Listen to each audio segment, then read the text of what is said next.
শুকনো পাতাকে যে ছড়ায় ওই দূরে দূরে, শুকনো পাতাকে যে ছড়ায় উদাস করা কোন সুরে,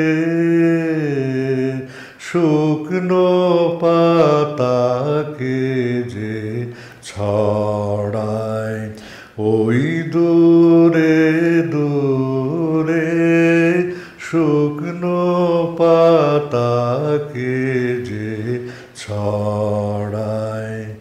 ঘর ছাড়া ওই কে বৈরাগী,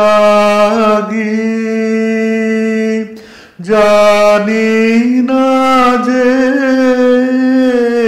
কাহার লাগি গো, ক্ষণে ক্ষণে শূন্য বনে বনে যায় ঘুরে ঘুরে,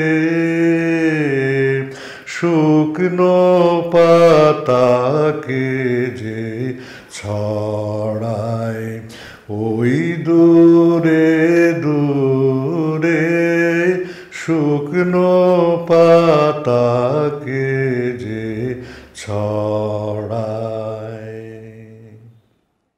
কবে আমি বাহির হলেম তোমারই গান গেয়ে, সে তো আজকে নয়, সে আজকে নয়।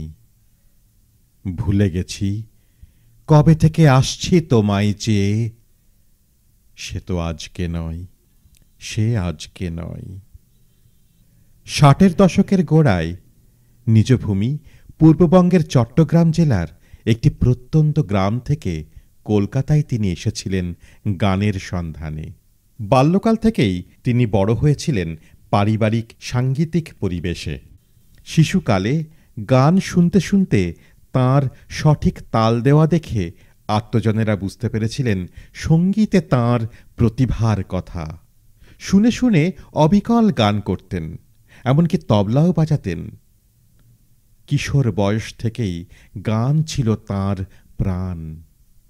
1963 সালে কলকাতার সর্বাপেক্ষা প্রাচীন রবীন্দ্রসঙ্গীত বিদ্যালয় গীতবিতানে তাঁর প্রথাগত সঙ্গীত শিক্ষার শুরু। কালক্রমে আমরা পাই একালের শ্রেষ্ঠ রবীন্দ্রসঙ্গীত শিক্ষাগুরু শ্রী আশীষ ভট্টাচার্যকে। প্রসঙ্গত আমরা শুনব তাঁরই কণ্ঠে তাঁর রবীন্দ্রসঙ্গীত জগতে শুভাগমনের কথা। আমার জন্ম চট্টগ্রাম শহরের একটা প্রত্যন্ত গ্রামে। আমি একেবারে শিশু বয়স থেকে গানের প্রতি যে আমার একটা আকর্ষণ ছিল সেটা প্রকাশ পায়। প্রথমে আমি তো তখন ছোট, কিছুই বুঝি না। আমরা 4 ভাই 4 বোন। আমার মেজদির বিয়ের সময় আমার বয়স ছিল বোধহয় 2 কি 2.5 বছর বয়স। তো সেই সময় গানের আসর বসেছে, বিয়ে বাড়িতে গানের আসর বসেছে। তো সেখানে ওরা গান গাইছে, আমি নাকি বসে এক পাশে বসে হাতে তাল দিচ্ছি এবং সেটা সঠিক তাল। তাতে আমার আত্মীয় স্বজনদের মনে একটা ইয়ে হয়েছে যে এরকম গানের প্রতি আমার যথেষ্টই আগ্রহ আছে এবং গান হতেও পারে। যাই হোক, যত বয়স বাড়ছে, স্কুলে পড়ি, তখন থেকে কিন্তু মানে আপন মনে গান করা যাকে বলে, মানে কোনটা কী গান সেটা কিন্তু আমার কিছুই বোধ ছিল না। বাংলা গান যে কোনটা রবীন্দ্রসঙ্গীত, কোনটা আধুনিক, কোনটা নজরুলগীতি কিচ্ছু জানি না, কিন্তু অনেক গানই করতে পারতাম শুনে শুনে তোলা। তারপরে তো সেখানে যেখানে থাকতাম গ্রামে তো গানের কোনো চর্চার কোনো জায়গা নেই, ফলে সেই বাংলাদেশের ওই গ্রাম থেকে আমি 1962 সালে কলকাতায় চলে আসি। কলকাতায় চলে এসে বিভিন্ন কাগজপত্র, কোথায় গান শেখানো হয় সেটা নিয়ে খুব খোঁজাখুঁজি শুরু করলাম। প্রথমে আমি বাণীচক্র বলে একটা কলকাতার বিখ্যাত একটা গানের স্কুল আছে। তো সেখানে আমি জানি না কীভাবে শিক্ষা দেওয়া হয়, তাও আমি ওখানে গিয়ে ভর্তি হয়ে গেলাম। ভর্তি হয়ে বিভিন্ন সব আধুনিক গান শেখাচ্ছে। তার 2 মাস কি 3 মাস পর আমার মেজদা ছিলেন WBSEB-তে, ওর এক বন্ধু কলকাতার প্রথম রবীন্দ্রসঙ্গীত সংস্থা গীতবিতান, তাতে শিখতেন উনি। তো উনি বললেন যে ওর তো গানের খুব আগ্রহ, ফলে গীতবিতানে ভর্তি হলে পরে ও যা চাইছে সেটাও পাবে।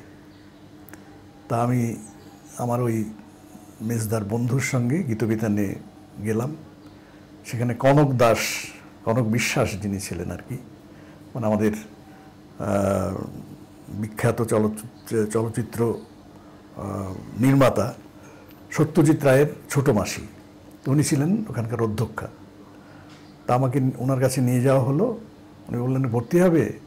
তা আমি বললাম হ্যাঁ, আমার খুব ইচ্ছে, ভর্তি হই। ঠিক আছে, তুমি আমাকে কোনো পরীক্ষা টরীক্ষা কিছু নিলেন না, আমাকে প্রথম বর্ষে ভর্তি করিয়ে দিলেন। যাই হোক, এই যে ঢুকলাম, ওখানে প্রথাগত শিক্ষা দেওয়া হয় সমস্ত, মানে রবীন্দ্রসঙ্গীত শিখতে গেলে পরে যত রকমের আনুষঙ্গিক ব্যাপারগুলো দরকার সমস্ত কিছু শিক্ষা দেওয়া হয় ওখানে। এবারে প্রথম বর্ষে শিখতে শুরু করলাম। যত দিন যাচ্ছে তত মানে আমার মনে হলো যেন আমি হাতে স্বর্গ পেলাম, মানে যেটা আমি চাইছিলাম সেই আশাটা পূর্ণ হলো এই গীতবিতানে ভর্তি হয়ে। যাই হোক, এবারে আমার চর্চার কোনো মাধ্যম ছিল না, কোনো যন্ত্রপাতি কিছুই ছিল না। ওই গীতবিতানে যা আছে সেইগুলো দিয়েই, এবং আমার সঙ্গে যারা শিখত বন্ধুবান্ধব তাদের বাড়িতে গিয়ে আমি চর্চা করতাম তাদের সঙ্গে বসে। এমনকি আমি যে উপাধি পরীক্ষা, ফাইনাল পরীক্ষা দিই, তখনও আমার কোনো যন্ত্রপাতি ছিল না। কিন্তু পরীক্ষা দিতে হতো তানপুরা বাজি। তাই তানপুরা ওই আমার বন্ধুবান্ধবদের বাড়িতে গিয়ে, এবং চর্চা করতাম কোথায়, বাড়িতেও সেরকম পরিবেশ ছিল না চর্চার। আমি থাকতাম মধ্যম গ্রামে প্রথমে। তা আমার এক বন্ধু থাকতো বেলঘড়িয়াতে, আমার সঙ্গে একই সঙ্গে গান শিখতাম আমরা। তা আমরা দুজনের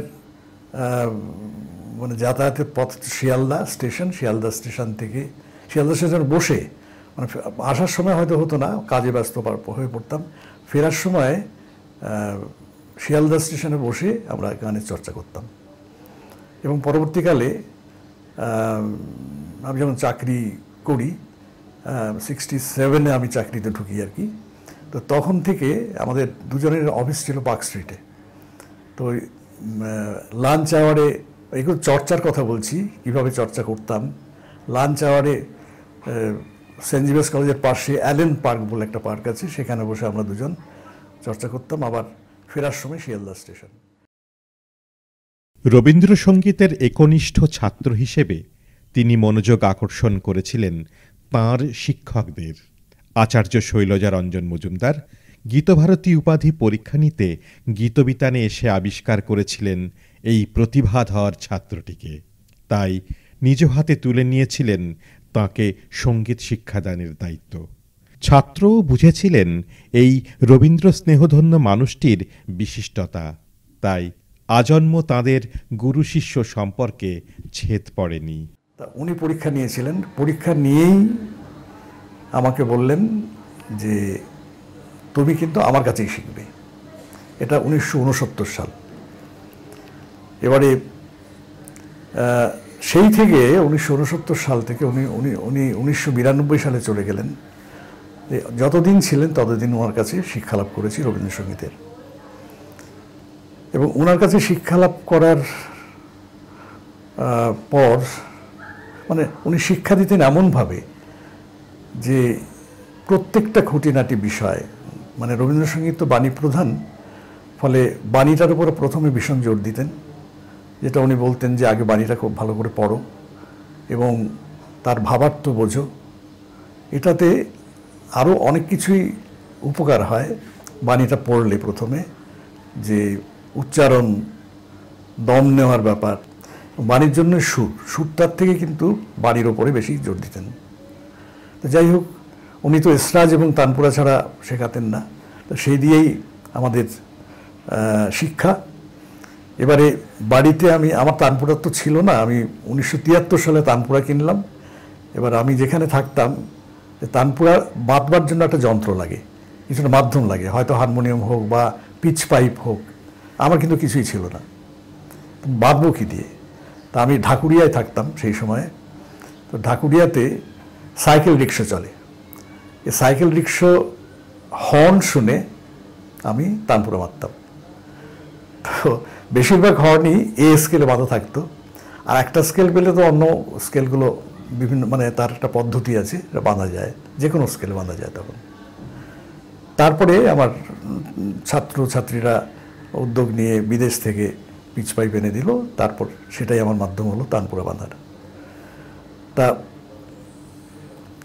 বলছি যে যেরকমভাবে আমি শিখেছি, আমি চাইছি, মানে শৈলজারঞ্জন মজুমদার এমন একজন লোক, তিনি মানে প্রচার বিমুখ লোক ছিলেন, অথচ তার হাতে যারা তৈরি হয়েছে তারা কিন্তু এক একজন দিকপাল রবীন্দ্রসঙ্গীতে, যেমন কণিকা বন্দ্যোপাধ্যায়, নীলিমা সেন, সুবিনয় রায়, মায়া সেন, অরবিন্দ বিশ্বাস, প্রসাদ সেন, এরকম অশোকতরু বন্দ্যোপাধ্যায়, এরা সব কিন্তু শৈলজারঞ্জন মজুমদারের ছাত্র, মানে আমার সতীর্থ ওরা।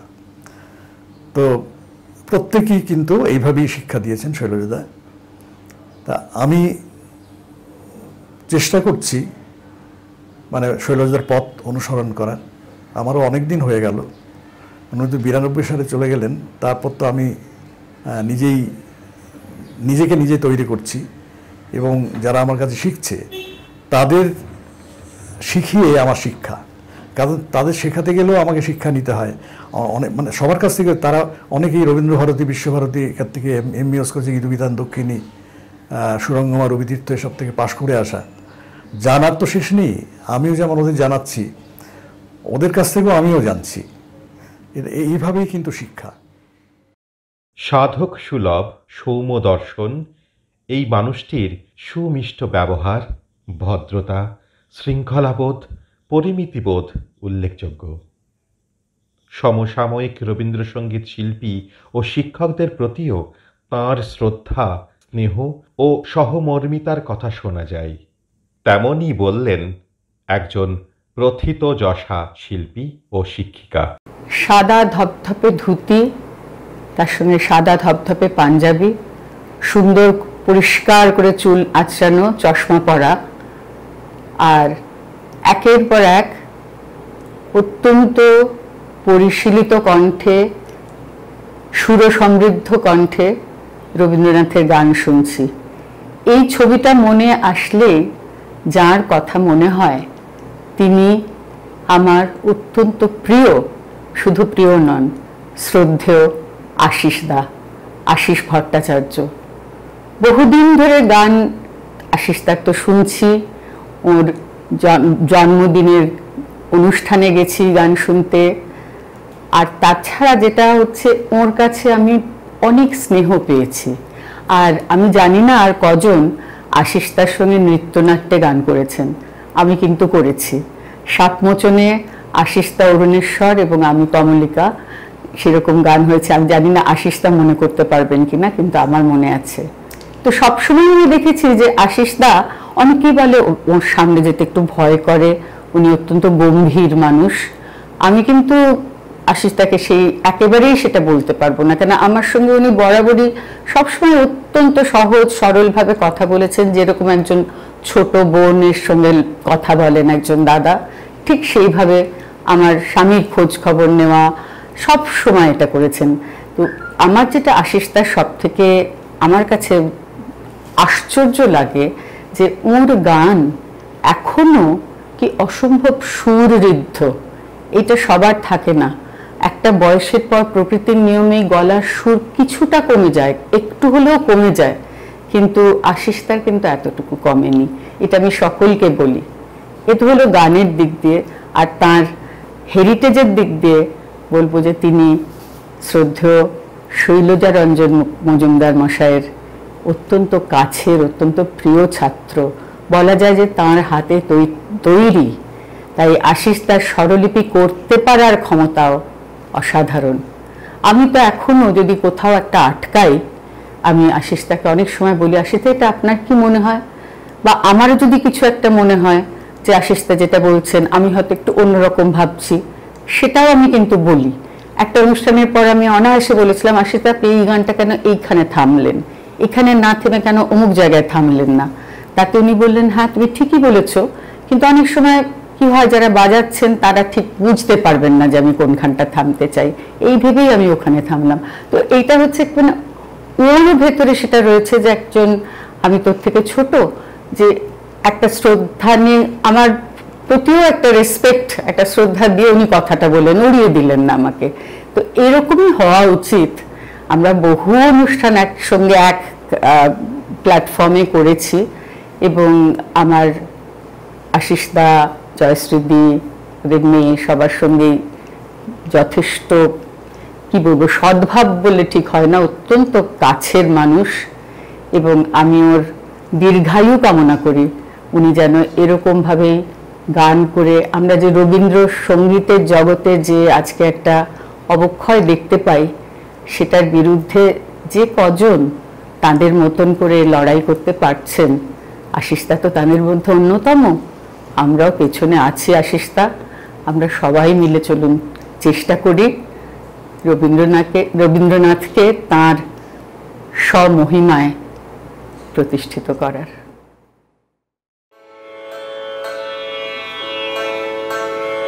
রবীন্দ্রসঙ্গীতের বিশেষ ধারা, বিশেষ গায়কী যথাযথ শিক্ষাগুরু ব্যতীত আয়ত্ত করা অসম্ভব। আশিসদার শিক্ষাদান পদ্ধতি একেবারেই ভিন্ন ধরনের। বোধ করি এটাই শ্রেষ্ঠ রবীন্দ্রসঙ্গীত শিক্ষাদান পদ্ধতি। যদিও তিনি সবসময় বিনয়ের সঙ্গে বলেন তিনি শুধুমাত্র তাঁর গুরু শৈলজাদাকে অনুসরণ করার চেষ্টা করেন মাত্র। স্বরলিপি অবিকল অনুসরণ করে, গানের বাণীর অর্থ অনুধাবন করে, যথাযথ সুর ও স্বর প্রয়োগ করে সঙ্গীত পরিবেশন করতে শেখান তিনি। স্বরলিপি ঠিকভাবে পড়তে পারলে গানের শুধুমাত্র কাঠামো নয়, গায়কীও যথাযথ পরিস্ফুট হয়। এ কথা তার কাছে বহুবার শুনেছি আমরা। এছাড়া গান শেখানোর ফাঁকে ফাঁকে গানটির তাল ও তার বিন্যাস, লয় নির্ধারণ ইত্যাদি জরুরি তাত্ত্বিক বিষয়গুলির আলোচনাও চলে। আমরা কোথায় ভুল করতে পারি তাও তার জানা, তাই সেই বিশেষ বিশেষ জায়গাগুলি বারবার স্বরলিপি সহযোগী গেয়ে শোনান। তার মাঝে মাঝে আশিসদার রসিকতা সমৃদ্ধ বকুলিও আমরা দারুণ উপভোগ করি।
রবীন্দ্রনাথ ও শৈলজারঞ্জন মজুমদারের মত অনুসরণ করে এসরাজ ও তানপুরা সহযোগে গান শেখান আশিসদা। নিজে এসরাজ বাজান আর তানপুরা থাকে ছাত্রছাত্রীদের হাতে। অসাধারণ ওনার এসরাজ বাদন।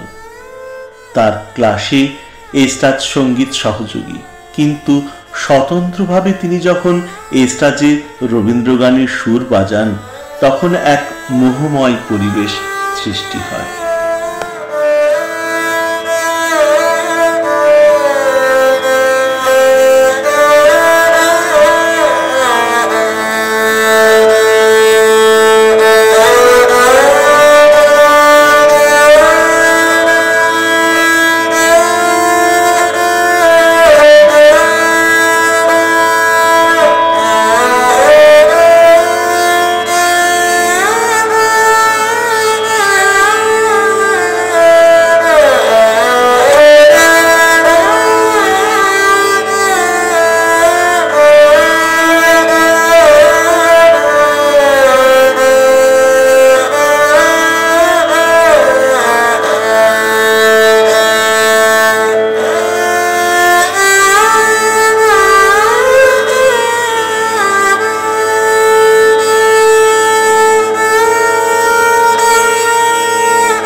সঙ্গীত শিল্পী হিসেবে আশিস ভট্টাচার্যের সঙ্গীত পরিবেশন শ্রেষ্ঠত্বের দাবি রাখে। কয়েক দশক ধরে তাঁর পরিবেশিত একক সঙ্গীতানুষ্ঠানগুলি দেশে ও বিদেশে শ্রোতাচিত্ত হরণ করে চলেছে। প্রসঙ্গত উল্লেখ্য, বেশ কিছু রবীন্দ্রসঙ্গীত সংস্থা এবং তার ছাত্রছাত্রীদের দ্বারা আয়োজিত তার রবীন্দ্রসঙ্গীত বিষয়ক কর্মশালা ও সেমিনারগুলিও অত্যন্ত উচ্চ মানের ও রবীন্দ্রসঙ্গীত শিক্ষার্থী তথা জ্ঞান পিপাসুদের জন্য অত্যন্ত প্রয়োজনীয় ও প্রাসঙ্গিক। সঙ্গীত জগতের বাইরের বহু মানুষও তার গানের প্রতি অনুরক্ত। কয়েকজন গণ্যমান্য, যশস্বী ও সম্মানিত ব্যক্তির কথা আমরা শুনব, যারা নিয়মিত আশিস তার গান শোনেন ও পছন্দ করেন।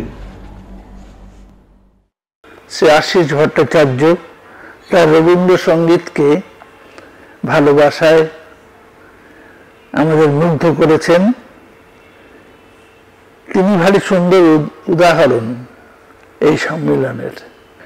শৈলজেলার প্রিয় ছাত্রছাত্রীদের মধ্যে ছিলেন কণিকা বন্দ্যোপাধ্যায়, সুচিত্রা মিত্র, নীলিমা সেন, সুবিনয় রায়, অশোক তরু বন্দ্যোপাধ্যায়, মায়া সেন, কমলা বসু, গীতা ঘটক আর বন্ধুবর আশিস ভট্টাচার্য মহাশয়।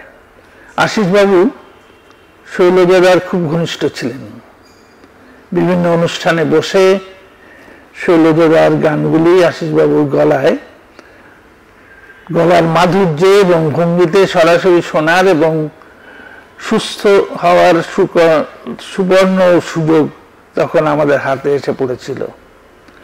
আজকের আনন্দ দিনে তাদের শুভেচ্ছা জানাই। আশিসবাবু সুস্থ, প্রশান্ত এবং প্রাণচঞ্চল জীবন প্রার্থনা করি। আজকের এই আনন্দ অনুষ্ঠানে আমি আসতে পেরে নিজেকে খুব সৌভাগ্যবান মনে হচ্ছে। এখানে চয়নের ভূমিকা নিঃসন্দেহে অপরূপ। আমি ওদের প্রশান্তি কামনা করি। খুবই ভালো লাগছে ভাবতে যে আশিস ভট্টাচার্যকে নিয়ে আপনারা একটা ডকুমেন্টারি করছেন, একটা ছবি তুলছেন। ভবিষ্যতে ওর অগণিত ছাত্রছাত্রী যারা আছেন তারা এবং তাদেরও যারা ছাত্রছাত্রী হবেন তারা ওকে দেখতে পাবেন।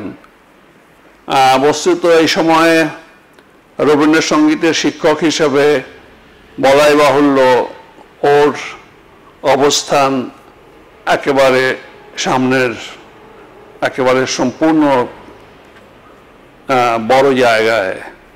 সুবিনয় রায়, কমলা বসু, মায়া সেন, নীলিমা সেন এবং অবশ্যই কণিকা বন্দ্যোপাধ্যায়, এদের গান শোনার পর আমাদের গান শোনার রুচি অনেকটা পাল্টে গেল এবং এরা সবাই শিক্ষা লাভ করেছিলেন শৈলজারঞ্জনের কাছ থেকে।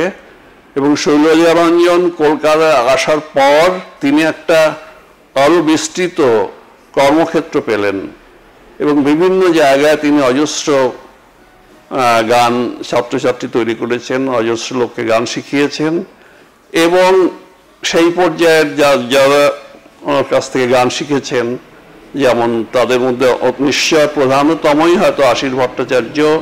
কথার সঙ্গে এই যে গানের যে সাজুর্য, মানে একাকার হয়ে যাওয়া, এইটা রবীন্দ্রনাথের কিছুদিন রবীন্দ্রসঙ্গীত শোনার পরে এবং রবীন্দ্রনাথের কিছু কবিতা পড়বার পরে আমার এই বোধটা হলো যে রবীন্দ্রসঙ্গীতে আমার যেটা মনে হয় সবথেকে যে সংযম, কোথায় কতটুকু এগোবো, কি কাজ দেব না দেব, এইটা। তো এরপরে আমি রবীন্দ্রসঙ্গীতের বিভিন্ন অনুষ্ঠানে যাওয়া শুরু করি। তা আমি আশিসবাবুর গান শুনতে যাওয়ার সময় প্রথম আমাকে যেটা খুব স্ট্রাইক করেছিল সেটা হচ্ছে অদ্ভুত একটা মানসিকতা। ওর চুপচাপ থাকেন, সাদা ধুতি, সাদা পাঞ্জাবি, অথবা কখনো কখনো পাজামা সাদা পাঞ্জাবি। আর আশিসবাবুর মুখটার মধ্যে এমন একটা অদ্ভুত ব্যাপার আছে যেটা আমাকে খুব টানত, যার জন্য আশিসবাবু যখনই কোনো খবর দিয়েছেন ওর গান শুনতে যাওয়ার জন্যে, আমি যা থাক না থাক কাজকর্ম আমি সব ছেড়ে আশিসবাবুর ওই গান শুনতে যেতাম। সঙ্গীতগুরু আশিস ভট্টাচার্যের সঙ্গীত শৈলী সম্পর্কে গুরু সহধর্মিণী শ্রীমতী জয়শ্রী ভট্টাচার্যের কিছু কথা আমরা শুনব। শিক্ষাগুরু শ্রী আশিস ভট্টাচার্য একজন সম্পূর্ণ রবীন্দ্রসঙ্গীত ব্যক্তিত্ব বলে আমার মনে হয়। সম্পূর্ণ এই জন্য বললাম কারণ তিনি একদিকে যেমন একজন অনন্য সঙ্গীত শিক্ষক, আরেকদিকে তিনি একজন ব্যতিক্রমী শিল্পী। ব্যতিক্রমী এই অর্থে কারণ রবীন্দ্রনাথের স্বল্পশ্রুত গান তিনি পরিবেশন করে থাকেন তার নিজস্ব বিশুদ্ধ গায়কিতে, যা রবীন্দ্রসঙ্গীত পরিবেশনের পক্ষে একদম সঠিক ও বাহুল্যবর্জিত। স্বরলিপির বিভিন্ন সাংকেতিক চিহ্ন প্রয়োগ, যেমন মীড়, গমক, দেড়মাত্রা, আধমাত্রার ব্যবহার তিনি তার শিক্ষাদানের ভিতরেও সংযুক্ত করেছেন। এছাড়াও তিনি একজন আপোষহীন সঙ্গীত গুরু বা সঙ্গীত শিক্ষক। সুরের বা স্বরের বিচ্যুতি তিনি মোটেই সহ্য করতে পারেন না এবং বেসুরো গান শুনলে তিনি সত্যি সত্যি ধৈর্য এবং সংযম হারিয়ে ফেলেন।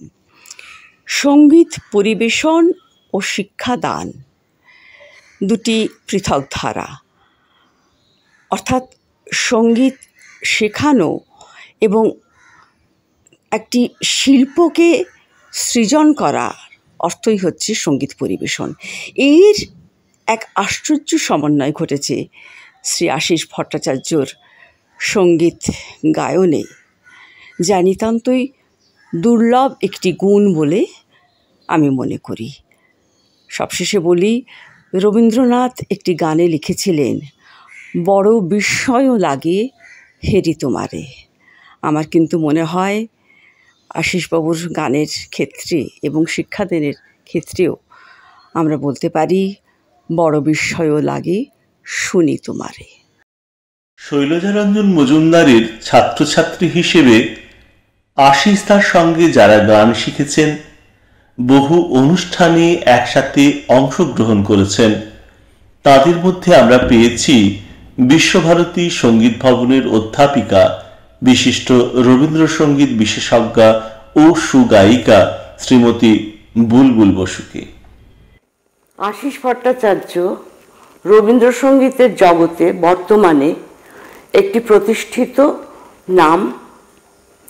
তিনি একাধারে রবীন্দ্রসঙ্গীতের গায়ক এবং শিক্ষক।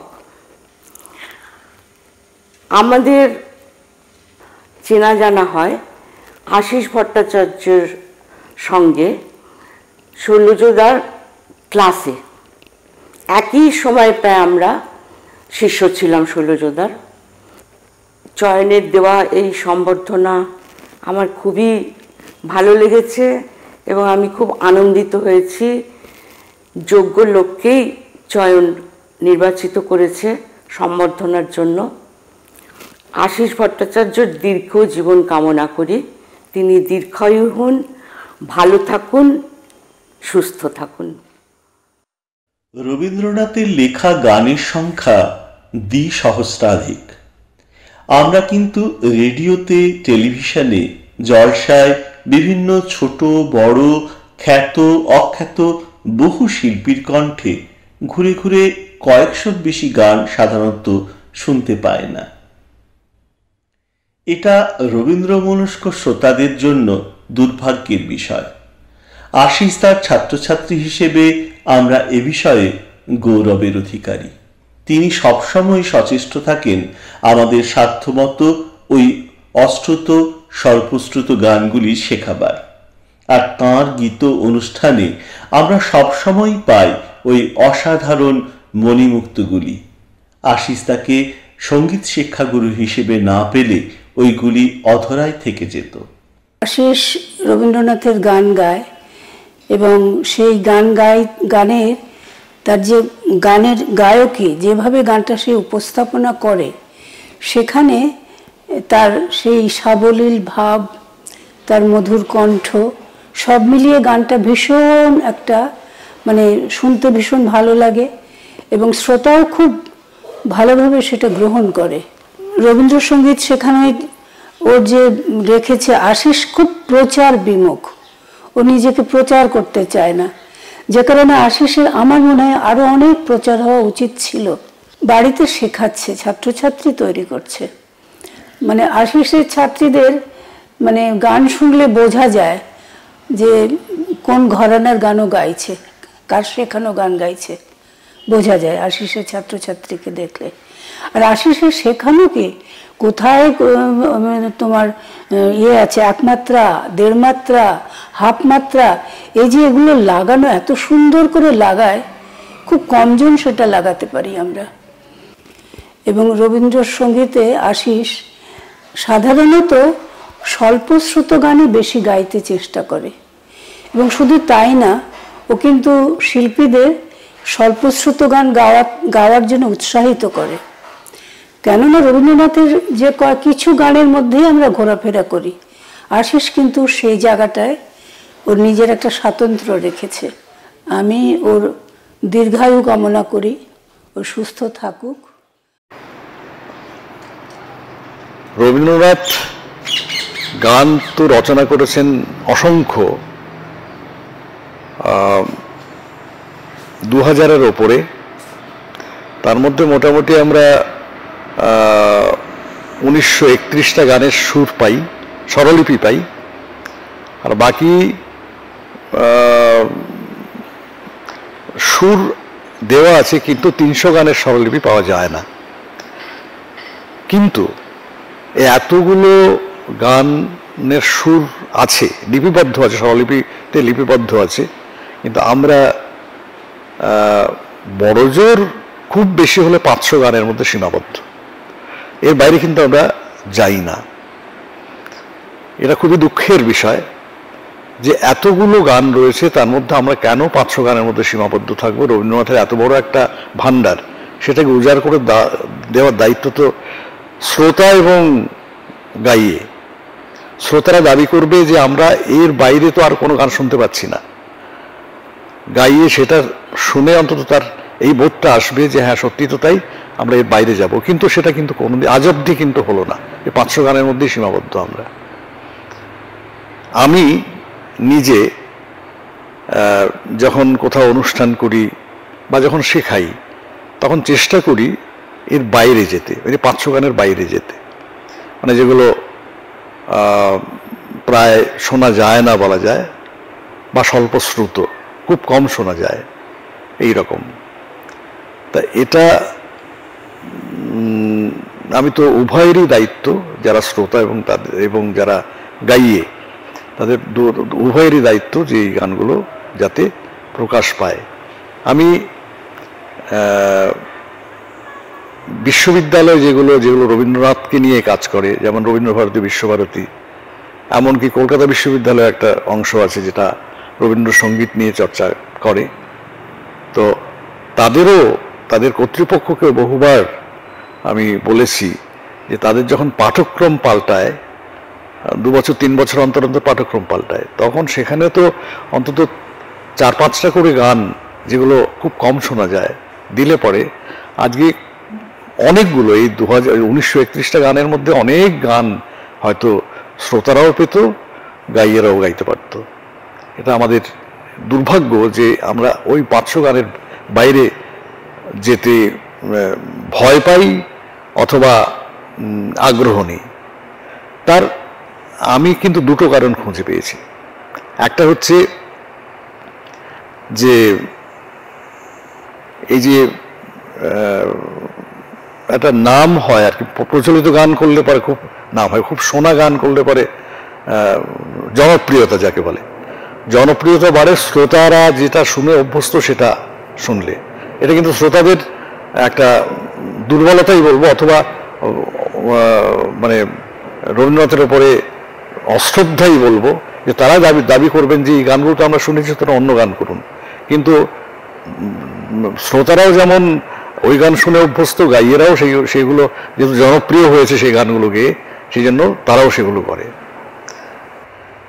আরেকটা কারণ বলবো, সেটা শুনতে হয়তো ভালো লাগবে না, সেটা হচ্ছে যে অযোগ্যতা।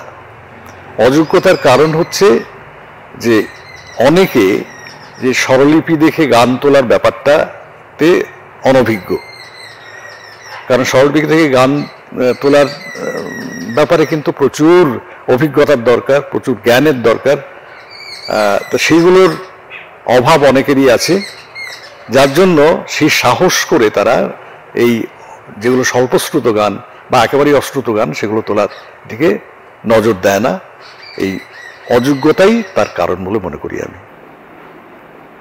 আশিসদা পরবর্তী শিল্পী ও শিক্ষকেরা আশিসদাকে একজন যথার্থ অনুসরণযোগ্য শিল্পী ও সঙ্গীতজ্ঞ হিসেবে শ্রদ্ধা ও ভক্তি করেন। এমনই দুজন স্বনামধন্য শিল্পীর কথা আমরা শুনব।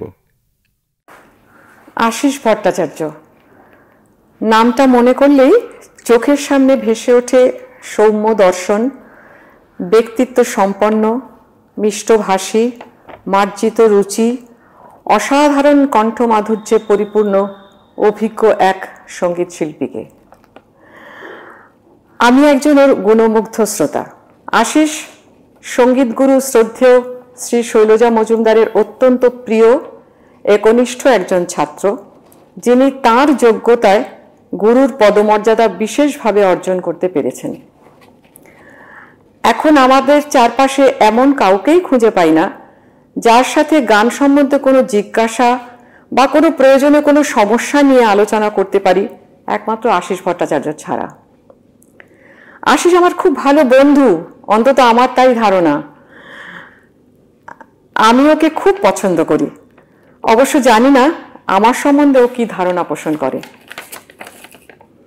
আমি শান্তিনিকেতনের সঙ্গীত ভবনে থাকাকালীন এমমিউজে আমার সাবজেক্টের মানে ধ্রুপদ ধামার খেয়াল টপ্পার বহির পরীক্ষক হিসেবে ওকে বেশ কয়েকবার আমি নিয়ে যেতে পেরেছি।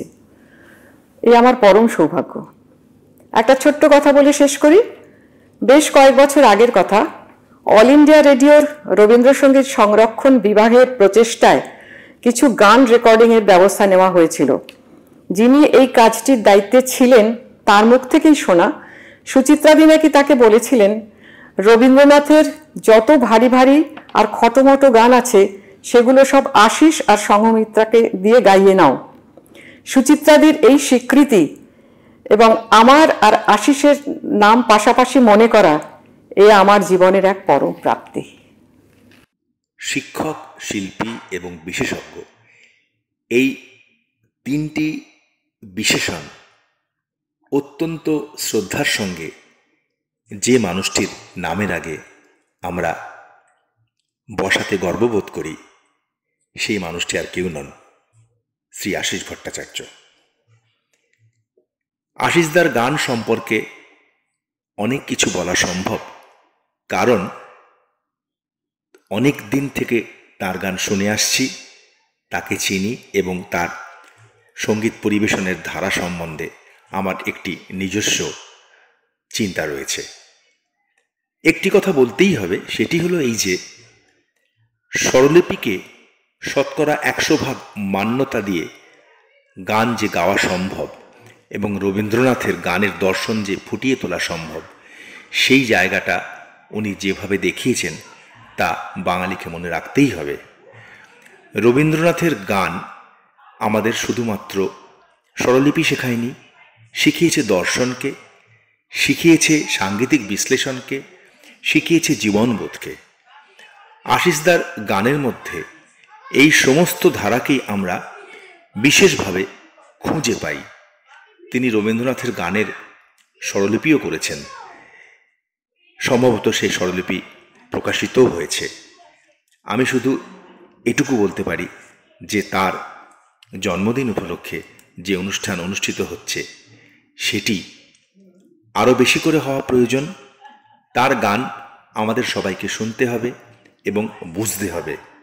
এত সুরেলা কণ্ঠস্বর, অথচ সে গানের যে সাংগীতিক মাধুর্য, তার তাল জ্ঞান, স্বরক জ্ঞান, সুরের যে মুন্সিয়ানা তিনি যেভাবে তুলে ধরতে সক্ষম, তার গানের সর্বোপরি যে রাবীন্দ্রিক বিশুদ্ধতা, যেটা শুনলে বোঝা যায় যে আমরা রবীন্দ্রনাথের গান শুনছি, সেক্ষেত্রে তার নামকে আমাদের বিশেষভাবে মনে রাখতে হবে এবং তার গানকে আমাদেরকে শুনতে হবে এবং তার থেকে অনেক কিছু শিখতে হবে। আশিস দাকে আমি অনেক শুভেচ্ছা এবং অভিনন্দন এবং প্রণাম জানাই। গুরু কন্যা শ্রীমতী ঋতশ্রী ভট্টাচার্য বহন করে চলেছেন রবীন্দ্রসঙ্গীতের সেই ধারাবাহিকতা যা তিনি তাঁর সঙ্গীত শিক্ষাগুরু পিতা শ্রী আশিস ভট্টাচার্য ও তাঁর গুরু শ্রী শৈলজারঞ্জন মজুমদারের কাছ থেকে পেয়েছেন। বাবা শব্দটি যেমন অন্যান্য সন্তানদের কাছে স্নেহ, মায়া, মমতা, আশ্রয় এইগুলির সমার্থক, আমার কাছে হয়তো তাই, জন্ম থেকেই তাই। কিন্তু তার সাথে আরও কয়েকটা শব্দ যেন জুড়তে ইচ্ছে করে আমার। সঙ্গীতের প্রতি, রবীন্দ্রসঙ্গীতের প্রতি, রবীন্দ্রনাথের গানের প্রতি নিরলস শ্রদ্ধা, ভালোবাসা, একাগ্রতা এবং বাবার গুরু শ্রী শৈলজারঞ্জন মজুমদারের প্রতি একেবারে আনকন্ডিশনাল সারেন্ডার যাকে বলে, সেটা দেখেই আমি জন্ম থেকে বড় হয়েছি, আজও দেখে চলেছি। এতটুকু কমতি বা ঘাটতি কোনোদিনও দেখিনি, বরং উত্তরোত্তর বাবার রবীন্দ্রনাথের গানের প্রতি এবং তার গুরুর প্রতি শ্রদ্ধা যেন বেড়েই চলেছে। বাবা ছোটবেলায় তবলাও বাজাতেন, ছোট্টবেলায় একদম, মানে যখন বাবার একটা ছবি আছে যেটাতে তবলা বাজাচ্ছে বাবা পাড়ায়, মানে গানের মানে আসর বসেছে বাড়ির মধ্যে, পরিবারের মধ্যে, বাবা এতই ছোট তবলার আড়ালে দেখাই যাচ্ছে না প্রায় বাবাকে। রবীন্দ্রনাথ, শৈলজারঞ্জন এই দুজনকে নিয়ে এই দুজন বাবার প্রাণ পুরুষ যাকে বলা যায়। বাবার একটাই মুখ্য বা লক্ষ্য যাই বলুন ছিল, সেটা হচ্ছে নিরলসভাবে গান শিখে যাওয়া এবং তার পরবর্তীকালে গান শিখিয়ে যাওয়া। রবীন্দ্রনাথের গায়কী একেবারে অক্ষুণ্ণ রেখে, যেটা রবীন্দ্রনাথ ভীষণভাবে চাইতেন যে ন্যূনতম মানে বাদ্যযন্ত্র সহযোগে যে রবীন্দ্রনাথের গান পরিবেশন করা, নিখুঁতভাবে, নিরলঙ্কারভাবে বাবা সেই চেষ্টাই করে এসেছে এবং আমাদের মধ্যেও বাবা যথাসম্ভব সেটাই গেঁথে দেওয়ার চেষ্টা করে। জানি না আমরা কতটা নিতে পারি। বাবার সময় অর্থাৎ 70-80 দশকে গান গাইতে গেলে অনেক পরিশ্রম করতে হতো। বাবা সবসময় এটাও বলেন যে গানের ক্ষেত্রে, গান গাওয়ার ক্ষেত্রে সেলফ অ্যাসেসমেন্টটা না করলে কোনোদিনই আমরা কিন্তু গান ঠিক মতো গেয়ে উঠতে পারবো না বা পরিবেশন ঠিক মতো করে উঠতে পারবো না। একটা ছোট্ট মজার ঘটনা মনে পড়ছে এই প্রসঙ্গে। তখন আমি গীতাবিজ্ঞানের ফাইনাল পরীক্ষা, যে কোনো একটা অ্যানুয়াল পরীক্ষা, ঠিক মনে পড়ছে না, হয়তো 3rd year বা 4th year পরীক্ষা দেবো। এবারে সেদিন সপ্তাহের দিনে আর কি, আমার তখন ছুটি চলছে, সকাল পরিবেশন তারা বাবা শেভ করছেন অফিসে বেরোবেন বলে। আমি তখন গান নিয়ে বসেছি, আমি আমার চয়েস গানটি বাবাকে বলছি যে করবো। বাবা বলছে ঠিক আছে কর। বাবা শেভ করতে করতে গানটি পুরো শুনলেন এবং আমি যেই ভুল, যেখানে যেখানে ক্ষুদ্রাতি ক্ষুদ্র ভুল করেছি বাবা ঠিক সেগুলো অত ব্যস্ততার মধ্যেও এবং শেভ করতে করতে শুনতেও ঠিক পয়েন্ট আউট করে এবং নিজের গলায় গিয়ে শুনিয়ে দিয়ে বললেন এই জায়গায় ভুল হচ্ছে বা এই সুর লাগছে না, এই স্পর্শ কম লাগছে, এই মিটটা বেশি হলে ভালো হয়, বা লয়টা একটু পড়ে যাচ্ছে, বা একটু কমাতে হবে বা একটু বাড়াতে হবে। এই ক্ষুদ্রাতি ক্ষুদ্র জিনিসগুলো বাবা কিন্তু রেকটিফাই করে দিলেন এবং বললেন এইভাবে করিস। সেদিন অবাক হয়ে গেছিলাম।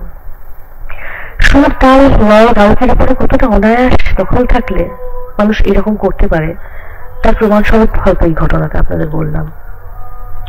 কোনো অনুষ্ঠানে যখন হয়তো গান করতে যাব, তার হয়তো 2 সপ্তাহ আগে থেকে সেই গানকে নিয়ে বসেছি, প্র্যাকটিস করছি, তখন বাবা স্পষ্ট বলতেন যে তোর মতো দুঃসাহস আমাদের কোনোদিনও হয়নি। কোনো একটি গান পরিবেশন করতে গেলে অন্তত 2 থেকে 3 মাস টানা সেই গানটি প্র্যাকটিস করে যেতে হবে, চর্চা করে যেতে হবে, তবেই হয়তো গানটি পাবলিকলি পারফর্ম করার যোগ্য হয়ে উঠবে। সেটা আরো বেশি চর্চার সময় আরো বেশি পারলে তো আরোই ভালো। সেখানে তুমি একটা 2 সপ্তাহ করে একটা গান প্র্যাকটিস করে পাবলিকে পারফর্ম করছি, সত্যি দুঃসাহস তোদের। স্বরলিপি যেটা নোটেশনের ব্যাপারে বাবাকে না আমার জাদুকর মনে হয়। যে কোনো গানের লাইন গাইলেই বাবা তার স্বরলিপিটা মুখে মুখে সরগম করে দিয়ে দেন। এই ব্যাপারটা এটা সাক্ষী কিন্তু শুধু আমি একাই নই, আমি বা মাই নই, বাবার কাছের সকল ছাত্রছাত্রীরাই এই জিনিসটির সাক্ষী। মাঝে মাঝে মনে হয় বাবার ব্রেনে যে কত জীবন মেমোরির চিপ আছে আমরা সত্যি জানি না। এই প্রসঙ্গে একটা ছোট্ট মজার ঘটনা মনে পড়ছে। আমাদের এক আত্মীয়া, মানে ফ্যামিলি ফ্রেন্ড বলতে পারেন, উনি খুব অবাক হয়ে বলছেন, আচ্ছা আশিস দা, আপনি এত হাজার হাজার গান কি করে মাথায় মনে রাখেন বলুন, এত হাজার গানের সুর? আমি তো অবাক হয়ে যাই, সত্যি জানি না। এবার তো আমরাও জানি না, কেউ জানি না হয়তো, বা হয়তো কিছুটাও বা জানি। নিজেকে সম্পূর্ণভাবে রবীন্দ্রনাথের গানের সঁপে দেওয়া, তার গানের প্রতি নিবিড় টান, অগাধ শ্রদ্ধা, আর তার গানকে জীবনের সবচেয়ে মূল্যবান অবলম্বন হিসেবে বাবা বেছে নিয়েছেন চিরকালের জন্য। হয়তো এই জন্যই বাবা আজকে এই জায়গাটাতে পৌঁছতে পেরেছেন, এবং আমাদের কাছে বাবা সত্যি, অন্তত আমার কাছে, চিরবিস্ময় হয়েই থাকবেন। এখন আমরা আবার শুনব আশিসদার কণ্ঠে তাঁর সঙ্গীত জীবনের ইতিহাস, স্মৃতিতে বিধৃত তাঁর সঙ্গীত পরিবেশনের অভিজ্ঞতার কথা, এবং শুনব বর্তমান ও ভবিষ্যতের ছাত্রছাত্রীদের প্রতি তাঁর উপদেশ ও সার্থক শিল্পী হওয়ার সোপানগুলি অতিক্রম করার পথ নির্দেশ। পরবর্তী প্রজন্মকে এখন তো আসলে ফার্স্ট লাইফ এত যে খুব চটজলদি নাম করার একটা প্রবণতা, শিক্ষা হোক কি না হোক সেটা কিন্তু গৌণ, প্রচারে নামাটা হচ্ছে আসলে। ফলে আমি কিন্তু সেটার থেকে অনেক দূরে। আমার মনে হয় আমার দাম অনেকে জানেও না, কিন্তু যারা রবীন্দ্রসঙ্গীত মানে খুব নিষ্ঠা নিয়ে করে তারা বোধহয় আমাকে একটু চেনে, কারণ তারা মাঝে মাঝে আমার সঙ্গে ফোনে যোগাযোগ করে বিভিন্ন বিষয়ে জানতে চায় রবীন্দ্রসঙ্গীতের ব্যাপারে। তো তাতেই মনে হয় যে যারা সত্যিকারের রবীন্দ্রসঙ্গীত করে, যারা নিষ্ঠা নিয়ে রবীন্দ্রসঙ্গীত করে, খুব নামও করেছে তারা, তাতে মনে হয় যে কিছুটা হলেও অন্তত আমি যে মানে প্রচার বিমুখ থেকে রবীন্দ্রসঙ্গীতের আসল রূপটা যাতে প্রকাশ পায় তার যে সারা জীবন চেষ্টা করে গেলাম, এটা হয়তো বেশি না হলেও কিছু লোক জানে। তা যেটা আমাদের পরবর্তী প্রজন্মের জন্য বলে রাখা সেটা হচ্ছে এই যে আগে শিক্ষা তারপরে প্রচার, এটা যদি মনে থাকে। আর রবীন্দ্রনাথের প্রতি শ্রদ্ধা যদি থাকে তাহলে আমি কোনো দিক দিয়ে কোনো কিছু, আর রবীন্দ্রনাথ সহজ সরল গান কিন্তু রবীন্দ্রসঙ্গীত, কিন্তু যেটা স্বরলিপিটাই হচ্ছে প্রামাণ্য সুর, এটার বাইরে যাওয়া কোনোভাবেই উচিত না। কারণ রবীন্দ্রনাথ নিজেও চাইতেন না যে ওর সুরের বাইরে কিছু হোক। এমনও বলেছেন যে অনেক সময় এমন মনে হয় যে আমার গান আমি নিজেই চিনতে পারি না। তবে কিছু কিছু ক্ষেত্রে ব্যতিক্রম ছিল, সেটা হচ্ছে উনি আচার্য শৈলজারঞ্জন মজুমদার তো সরাসরি রবীন্দ্রনাথের কাছ থেকে শিখেছেন এবং দীনু ঠাকুরের কাছেও শিখেছেন, কিন্তু রবীন্দ্রনাথের কাছে যে গানগুলো শিখেছেন সেইগুলোর যেগুলো স্বরলিপিতে লিপিবদ্ধ আছে তার থেকে কিছুটা আলাদা, সেটা সরাসরি উনি শিখেছিলেন রবীন্দ্রনাথের কাছ থেকে। এখন এটা নিয়ে প্রশ্ন উঠতে পারে যে রবীন্দ্রনাথের গান দুরকম, বা উনি যেরকম শিখেছেন সেরকম কেন সেগুলো হবে? এটার একটাই উত্তর, সেটা হচ্ছে যে রবীন্দ্রনাথ যখন একজনকে ওনার একটা গানই কোনো স্বরলিপিকারকে শোনাচ্ছেন, উনি স্বরলিপি করছেন, পরবর্তীকালে আরেকজন স্বরলিপিকারের কাছে যখন করছেন তখন কিন্তু কিছু সুরের তারতম্য হয়েছে। কিন্তু একটাই কথা যে রবীন্দ্রনাথ নিজেই ওনার গানের সুরের তারতম্য ঘটাচ্ছেন, এটা ঘটাতেই পারেন। তো সেই গানগুলো বিশ্বভারতীর এটা একটা ভালো কাজ বলবো যে কোনো ক্ষেত্রে সুরান্তর হিসেবে সেই গানগুলো বার করেছেন। এটা তো একটা দিক গেল। তা এখন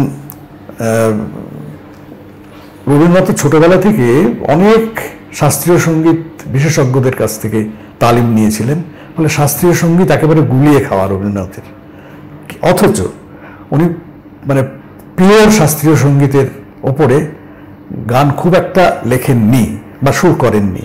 উনি বিভিন্ন একটা গানে বিভিন্ন রাগের ছোঁয়া পাওয়া যায়, ফলে উনি বলতেন, উনি লিখেও গেছেন যে সঙ্গীত চিন্তা করলে একটা বিভিন্ন লেখার সংগ্রহ এই বইতে লিখে গেছেন যে আমার গানে কোনো রাগের উল্লেখ থাক এটা আমি চাই না। এই জন্যই কথাটা, এই জন্যই যে একটা গান করতে গেলে হয়তো প্রথমে একটা রাগের রূপ ধরে শুরু করেছেন, তারপরে যত এগোচ্ছি গানটা যত এগোচ্ছে তখন বিভিন্ন রাগের সংমিশ্রণ ঘটেছে। সেই জন্য উনি রাগের উল্লেখ করতে চাননি তার গানে। তো সেই জন্য উনিও মানে উনি যা চাইতেন, উনি সঠিকভাবে ওর গানের প্রচারটা চাইতেন। ওর খুবই প্রিয় ছাত্র শৈলজারঞ্জন মজুমদার, তিনিও সারা জীবন চেষ্টা করে গেছেন সঠিকভাবে রবীন্দ্রনাথের গানের প্রচার বিমুখ থেকে নিজে। আমিও অনেকটাই তাই চেষ্টা করে যাচ্ছি গুরুর নির্দেশ পালন করার। আমিও চাইছি যা পরবর্তী প্রজন্ম যেন প্রামাণ্য সুরকে মেনে রবীন্দ্রনাথকে শ্রদ্ধা করে রবীন্দ্রনাথ যেটা চাইতেন সেটা নিয়ে পথ চলা তাদের থাক, তাতেই রবীন্দ্রনাথের রবীন্দ্রনাথকে আসল শ্রদ্ধা জানানো হবে। এটাই সবার কাছে আমার কাম্য। জন্মলগ্ন থেকে চয়ন সঙ্গীত শিক্ষাগুরু শ্রী আশিস ভট্টাচার্যের স্নেহধন্য। তাঁর আশীর্বাদ ও শুভকামনা নিয়েই চয়নের পথ চলা। চয়ন সংস্থাটি খুব সম্ভবত 1992 কি 93 সালে প্রতিষ্ঠিত কয়েকজনের প্রচেষ্টায়। ওরাই প্রথম আমার একক অনুষ্ঠান করে শিশির মঞ্চে, সেটা হচ্ছে 1995 সালে। ওদের বিভিন্ন রকমের কাজকর্ম আছে, বিশেষ করে গান রবীন্দ্রসঙ্গীত নিয়ে কাজকর্ম ওদের। এবং চয়ন সংস্থাতে যারা আছে তারা অনেকেই আমার কাছে শেখে এবং তারা ওইভাবেই প্রচারের বাইরে থেকে শিক্ষা নেওয়ার চেষ্টা করছে। এবং ওদের যে অনুষ্ঠানগুলো হয় সেগুলো ওরা খুব নিষ্ঠা নিয়ে করার চেষ্টা করে। আমি যেটা চাই বা আমার গুরু শৈলজারঞ্জন মজুমদার যেটা চাইতেন, সঠিকভাবে সঠিক সুরে রবীন্দ্রনাথ যেটা চাইতেন সেইভাবে যাতে হয়। তো সুতরাং চয়ন আমাদের মনের মতো চলছে বলে চয়নের দীর্ঘায়ু কামনা করব এবং এইভাবেই আশা করব যতদিন চয়ন চলবে ততদিন এইভাবেই ওরা ওদের সংস্থাকে চালাবে। হে সাধক, রবীন্দ্রসঙ্গীতের সুধাসাগরে অবগাহন করে নিজ গুণে যে রত্ন আপনি আহরণ করেছেন তা বিতরণ করে চলেছেন নিরন্তর। সার্থক আপনার সাধনা। চয়নের সকল সদস্য ও সঙ্গীত শিক্ষার্থীর পক্ষ থেকে আপনাকে জানাই বিনম্র শ্রদ্ধা ও প্রণাম। মঙ্গলময়ের কাছে আপনার সুদীর্ঘ সঙ্গীত সৌরভপূর্ণ সুস্থ জীবন প্রার্থনা করি। চিনি চিনি যেন রে হয় মনে ফিরে ফিরে যেন দেখা ওর শানে। চিনি চিনি যেন রে ছদ্মবেশে কেন কেন জীর্ণ বাস ফেলো ফেলো গো প্রকাশ করো চিরনূতন বন্ধুরে শুকনো পাতাকে যে ছড়ায় ওই দূরে দূরে শুকনো পাতাকে যে ছড়ায়।